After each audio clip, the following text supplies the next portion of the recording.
Hello and welcome to Country Life Simple. Sorry for the hair and the no makeup look. I've just been working in the garden and I'm just taking a little bit of a break, and I thought I'd prepare my bread for today. Today we're going to make a black forest cake, a black forest bread, and it uses, as you can see, nearly all of my different flours.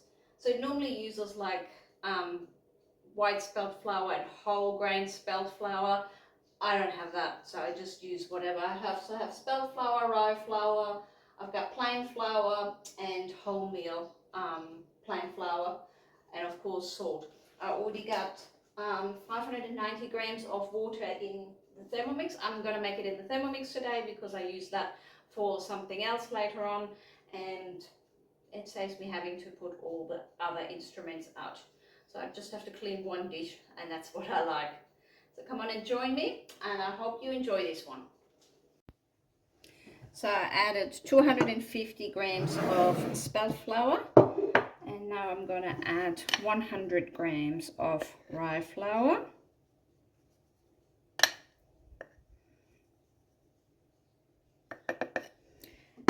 As well as 200 grams of just plain flour or all-purpose flour.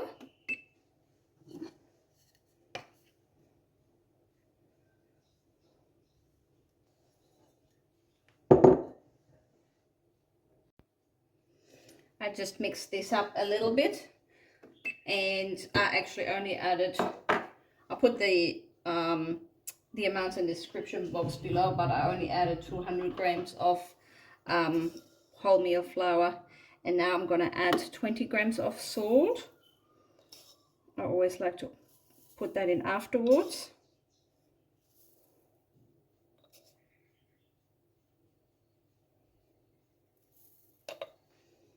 And I'm also going to put in my pre-dough, which is 50 grams of rye flour, 50 grams of water, and 10 grams of my starter straight out of the fridge.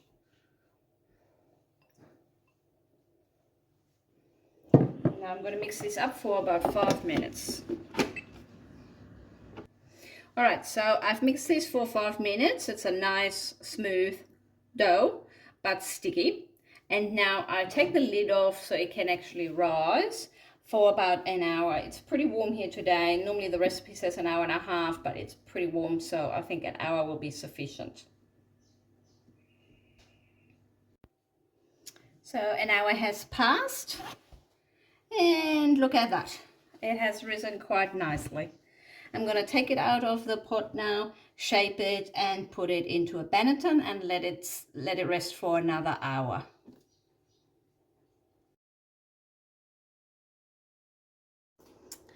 And that's how it looks like after it's been baked. It's quite a big loaf actually. Let's cut it and see how it looks like on the inside.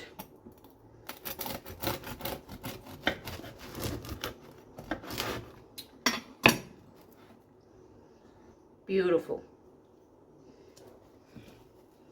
I'm gonna have this with a bit of butter. I also want to give you an update of the ice cream. I wasn't quite content with the ice cream I made last time. It was a bit grainy from the pistachios. So I thought I'd try my next favorite ice cream, which is this one here. It is rum and raisin, and I've soaked the raisins in an Austrian Sourough, which is a really high percentage rum, but you can obviously use any rum you like, or like a rum essence or something like that. And then I mixed the raisins with sweetened condensed milk, because that was another mistake I made. I used evaporated milk last time, and evaporated milk is not sweetened. And then I had the salty pistachios, and that really didn't work. So now look at that. Unfortunately you can't smell this, but it smells amazing. It is about, I don't know, 34 degrees. Really looking forward to this one. So yeah, these are the two changes I made, and I actually used a little bit less cream, so it's a lot softer. If I would have used more cream, it would have been firmer. But I don't mind. Oh my god, it tastes delicious. My homemade rum and raisin ice cream. Give it a go. I update the recipe in the description box below, so you can try this. And like I said last video, you can make this with any flavoring. It doesn't have to be rum and raisin. It could be vanilla, chocolate,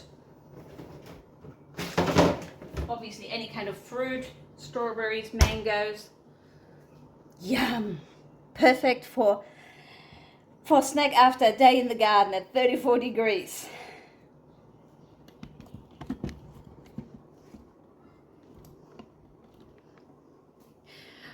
Sorry about looking like this, but like I said, I've been working in the garden all day, and I'm now going to enjoy my ice cream. The smell. Delicious. I hope you give it a go, making the ice cream or the bread or both. And I'll see you next week. Bye.